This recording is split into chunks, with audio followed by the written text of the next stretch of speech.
વિદ્યાર્થી મિત્રો, happy new year.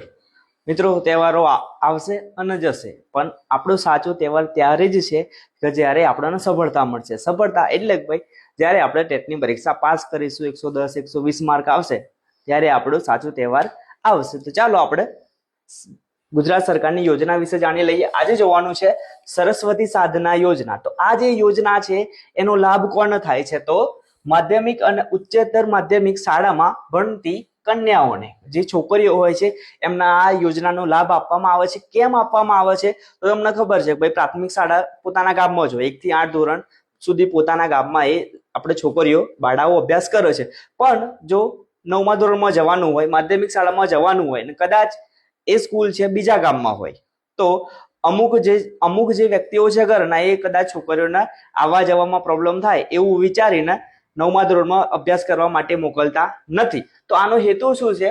તો જે શાળા છોડી જાય છે, 1 થી 8 ધોરણ સુધી ભણશે, પણ 9માં એ આપણે ડ્રોપ આઉટ કરી દે છે. અને આ જે ડ્રોપ આઉટનો રેશિયો અટકાવવા માટે આ યોજના લાગુ કરવામાં આવી છે, સરસ્વતી સાધના યોજના. તો આમાં શું આપવામાં આવે છે છોકરીઓને? તો સાયકલ આપવામાં આવે છે. જે ધોરણ 9માં અભ્યાસ કરે છે એવી કન્યાઓને સાયકલ આપવામાં આવે છે. શું આપવામાં આવે છે? સાયકલ. તો સાયકલ હોય તો ભાઈ બીજી થોડીક દૂર શાળા હોય તો એ શાળામાં આરામથી જઈ શકે છે. એટલે ભાઈ એ ભણવાનું છોડશે નહીં, 12મા સુધી ભણવાનું ચાલુ રાખશે. તો બીજું એક જોઈ લઈએ, જ્ઞાનકુંજ પ્રોજેક્ટ. આ યોજનાનો અમલ ક્યારે આવવામાં આવેલો? 2017. મુખ્યમંત્રી કયા હતા? તો વિજયભાઈ રૂપાણી હતા. બરાબર, આ યાદ રાખજો.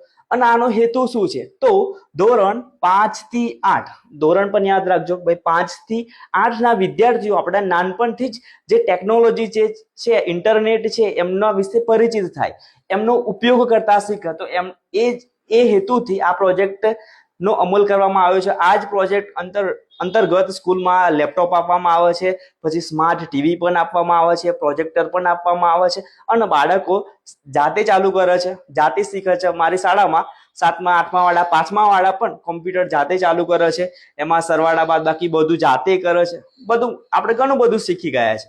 બરાબર, તો આ સરસ મજાની યોજનાઓ છે. અને આવી બીજી યોજના પણ આપણે સરસ મજાની રીલ્સ બનાવીશું. અને નવા વર્ષની બધાને ખૂબ સારી શુભેચ્છાઓ. અને બીજું ભાઈ, નવા વર્ષમાં આપણે હવે યુટ્યુબ પર મોટા વિડીયો મૂકવાના ચાલુ કરવાના છીએ. તો આપણે ઇન્સ્ટાગ્રામ, ફેસબુક પર ઘણા બધા લોકો વિડીયો જોવે છે, પણ યુટ્યુબમાં જઈને કોઈ સબસ્ક્રાઇબ કરતું નથી.